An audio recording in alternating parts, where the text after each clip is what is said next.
تمہیں مردانگی دکھانے کا بہت شوق ہے نا، عورت پر ہاتھ اٹھا کر تم خود کو مرد سمجھتے ہو، تو پہلی بات یہ کہ عورت پر ہاتھ اٹھانے والا مرد نہیں ہوتا۔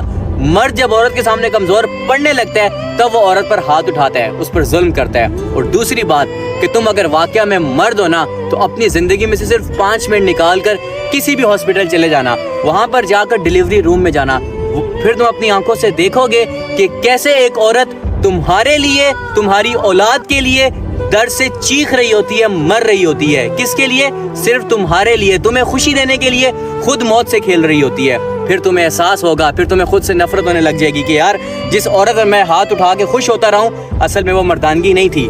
مردانگی یہ ہوتی ہے کہ تم اس کے ساتھ اس ٹائم کھڑے ہو، تم اس کو بتا سکو کہ تمہیں پریشان ہونے کی ضرورت نہیں ہے، میں تمہارے ساتھ ہوں۔ ہاتھ اٹھانے سے کوئی مرد نہیں بن جاتا، ٹھیک ہے؟ ہاتھ پکڑنے سے لوگ مرد بنتے ہیں۔ اپنی بیوی کا ہاتھ پکڑ کر محفل میں لے کے جایا کرو اور اس کو بولا کرو کہ میں تمہارے ساتھ ہوں، تمہیں کوئی دیکھے تو صحیح، میں اس کو چھوڑوں گا نہیں۔ یہ مردانگی ہوتا ہے۔ یہ کیا بات، تمہیں 2 تھپڑ لگائے، گالیاں دی تو تم نے خود کو مرد سمجھ لیا؟ یہ مردانگی کی سب سے گھٹیا کلاس ہے، ٹھیک ہے؟ مردانگی یہ نہیں ہوتی۔ مردانگی یہ ہوتی ہے کہ تم اس کا کتنا احساس کر رہے ہو، تم اس کی کتنی دیکھ بھال کر رہے ہو۔ کیوں؟ کیونکہ وہ تمہیں خوشی دیتی ہے، تمہاری نسل کو بڑھاتی ہے، اور تم کیا چاہتے ہو؟ تمہارے لیے اپنے پورے گھر کو چھوڑ کر آتی ہے۔ اس سے بڑا تم اس سے وفا کا کیا ثبوت مانگتے ہو؟ اور پھر بھی تم اس پہ ہاتھ اٹھاتے ہو۔ شرم کرو، ڈوب کے مر جاؤ۔